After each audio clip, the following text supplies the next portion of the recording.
TDP party గురించి ఏమైనా మాట్లాడా? కూటమండి, వాళ్ళు కూటమి ఏం మాట్లాడుతున్నారు? వాళ్ళు కూటమి కాబట్టి మాట్లాడుకుంటారు. దీనికి ఏంటి అవసరం? వాళ్ళు కూటమి కాబట్టి కలిసి ఉన్నారు కాబట్టి ఆయన గురించి పాజిటివ్ గా మాట్లాడతారు. ఆయన బాగా ఏదో ఎత్తాలని చూస్తారు. వీళ్ళు ఏం లేదు సార్, మేము తిడితే ఒక నిమిషం మనతో పాటుగా అక్షర్ సచిన్ గారు ఫోన్ ఇన్ లో ఉన్నారు, రాజకీయ విశ్లేషకులు. సచిన్ గారు నమస్కారం సార్. నమస్తే అండి. ఏంటి అంబటి రాంబాబు గారి కామెంట్స్ ని ఎలా చూడాలండి?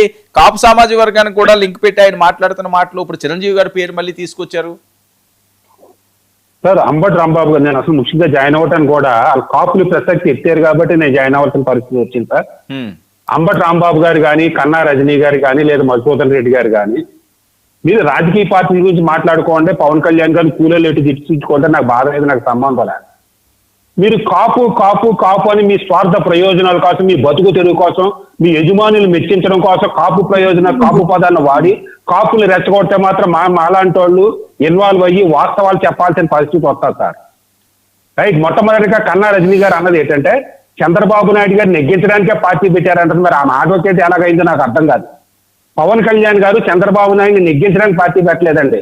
తన అన్నగారు చిరంజీవి గారు పార్టీని కాంగ్రెస్ లో కలిపేయడానికి ఇష్టం లేక కొంతకాలం 2 సంవత్సరాలు మౌనంగా వేరే ప్లేస్ లోకి వెళ్ళిపోయి రాష్ట్ర వ్యూపోయింట్ తట్టుకోలేక పార్టీ పెట్టాడంటే ఆ పరిస్థితుల్లో అతను అక్కడ 2-3 నెలల్లో పోటీ చేసే దమ్ము లేదు కాబట్టి అక్కడ జగన్ తోటన్నా పొత్తు పెట్టుకోవాలి, చంద్రబాబు నాయుడు గారితో పొట్టుకోవాలి. ఇద్దరిలోకి చంద్రబాబు నాయుడు గారు మంచోడు కూడా జగన్ గారి కంటే దాంతో పొత్తు పెట్టుకున్నారు తప్పించి చంద్రబాబు నాయుడు గారు నెగ్గించడానికి కాదండి. ఇవాళ కాదు రేపన్నా పవన్ కళ్యాణ్ పార్టీ పెట్టింది తను సీఎం అవడం కోసం, సీఎం అయిన తర్వాత వచ్చే మార్పు కోసం.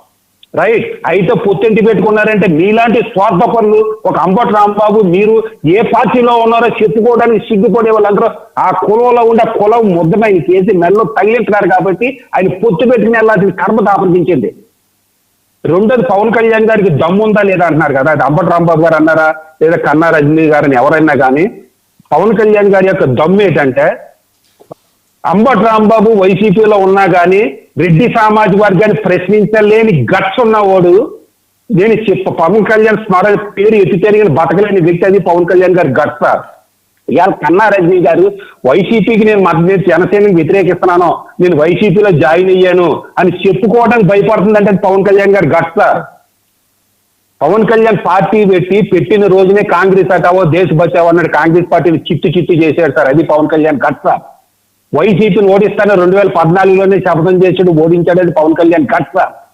2019లో ఈ తెలుగుదేశం కుంభస్థలం మీద కొడతానన్నాడు, తెలుగుదేశం ఓడించాడని పవన్ కళ్యాణ్ గట్స్. 2024లో జగన్ అసంపాలను కొట్టేస్తానన్నాడు పవన్ కళ్యాణ్ గట్స్. ఇక అంబటి రాంబాబు గారు గట్స్ ఎంత వరకు చదువుతాం. జగన్మోహన్ రెడ్డి గారు చంద్రబాబు నాయుడు గారు కాపు కార్పొరేషన్ పెడితే కాపు కార్పొరేషన్ నిర్వీర్యం చేసేస్తే ఏమైపోయింది సార్?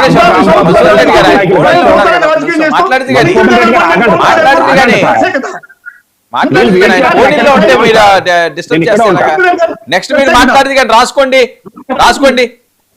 మాట్లాడేది కానీ పాయింట్లు నోట్ చేసుకోండి సార్. ఇప్పుడు జగన్మోహన్ రెడ్డి గారు చంద్రబాబు నాయుడు గారు తీసుకొచ్చిన కాపు కార్పొరేషన్ నిర్వీర్యం చేసేస్తే అయ్యి అంబటి రాంబాబు గారు, మా ముద్రగడ పద్మనాభం గారు, మా కన్నా రజనీ గారు లేదా కుల నాయకులు గట్ట ఏమైపోయింది సార్?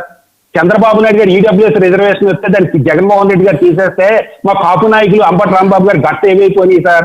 రాజశేఖర రెడ్డి గారు 2004లో కాపులకి రిజర్వేషన్ ఇస్తానని అధికారంలోకి వచ్చి రిజర్వేషన్ ఇవ్వకుండా అసలు కాపు రిజర్వేషన్ మళ్ళీ అడగకుండా ఉండడం కోసం 49 తీసుకొచ్చేసి ముస్లిం సోదరులకు రిజర్వ్ పెడితే అడగ మన రాంబాబు గారు గట్ట ఏమైంది, కాపు నాయకులు గట్ట ఏమైపోయింది, వైసీపీలో ఉన్న కాంగ్రెస్ లో ఉన్న కాపు నాయకులు గట్ట ఏమైపోయింది? మీ గట్టు ఎక్కడో పెట్టేసుకుని మీ గట్టు తాకట్లు పెట్టేసుకుని పవన్ కళ్యాణ్ గట్టలేదంటే ఏంటండి? మీరు జగన్మోహన్ రెడ్డి గారు చేసుకోండి తప్పులే, అలాగే తెలుగుదేశం కాపులు చంద్రబాబు నాయుడు గారు చేసుకోండి మీ రాజకీయ ప్రయోజనాల కోసం. కానీ మీ స్వార్థ ప్రయోజనం కోసం కులాన్ని ఈడ్చకండి, కులాన్ని నమ్మకండి. తెలుగుదేశం కమ్మ సామాజిక వర్గం వచ్చింది 1983లో. 83 వరకు కాపుని నాశనం చేసేసింది రెడ్లు కదా. తూర్పు కాపులు, మున్నూరు కాపులు, బలిజులు, ఈ బలిజులు, ఆ బలిజులు, కొంతమంది బీసీలు, కొంతమంది ఓసీలకి నివసించేసింది రెడ్లు కదా. ఏమైపోయారు ఆ రోజు కాపు నాయకులు? కమ్మ ప్రభుత్వాలు అంటే కాపు రిజర్వేషన్ ఉద్యమాలు చేస్తారా మీరు? రెడ్డి ప్రభుత్వాలు అంటే కరెంట్ బిల్ తగ్గించంటే నేను కరెంట్ బిల్ కట్టుకోపోతున్నానని ఉద్యమాలు చేస్తారా? ఏమైపోయి మీ అంబటి రాంబాబు గారి గట్స్? మీరేమో వైసీపీలో ఉంటే జగన్మోహన్ రెడ్డి గారు సీఎం అవ్వాలని కోరుకోవాలి కానీ పవన్ కళ్యాణ్ సీఎం అవ్వాలని కోరుకుంటున్నారేంటి? మీకు నిజంగా పవన్ కళ్యాణ్ గారు సీఎం అవ్వాలని కోరుకుంటే జగన్మోహన్ రెడ్డి అనౌన్స్ చేయమనంటే ఇంకా పవన్ కళ్యాణ్ సీఎం చేస్తే ఇక మా పార్టీ వన్ సైడ్ గా సపోర్ట్ చేస్తుందని నేను తీసుకొస్తాను పవన్ కళ్యాణ్ గారు ఇంటి ముందు ఆమరణ నిరాధ్యక్ష చేశారే సరే చేయరు. పవన్ కళ్యాణ్ మీ జగన్మోహన్ రెడ్డి గారి మీద ఒత్తిడి తీసుకురారు. జగన్మోహన్ రెడ్డి రెడ్డి నాయకుడు కాదు, చంద్రబాబు నాయుడు కమ్మ నాయకుడు కాదు, పవన్ కళ్యాణ్ మాత్రం కాపు నాయకుడు. సిగ్గుండాలి అంబటి రాంబాబు గారికి అయినా లేదా కన్నాగిరెడ్డి గారి రజనీ గారి లాంటి ఎనలిస్టులకి అయినా. ఏం మాట్లాడుతున్నారు? మీ స్వార్థం గురించి మాట్లాడుకోండి, మీ బతుకు తెరు కోసం మాట్లాడుకుంటారు, మీరు ఎనాలిసిస్ ఇస్తారో రాజకీయాలు చేస్తారు. కులాన్ని ఎత్తకండి, కులాన్ని వీధిలో కొట్టకండి, కులాన్ని పవన్ కళ్యాణ్ కొట్టకండి.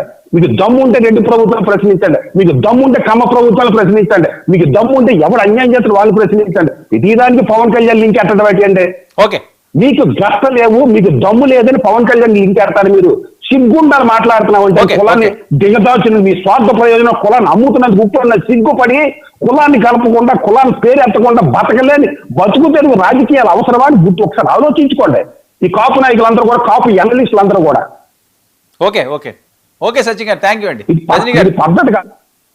రజనీ గారు రెస్పాండ్.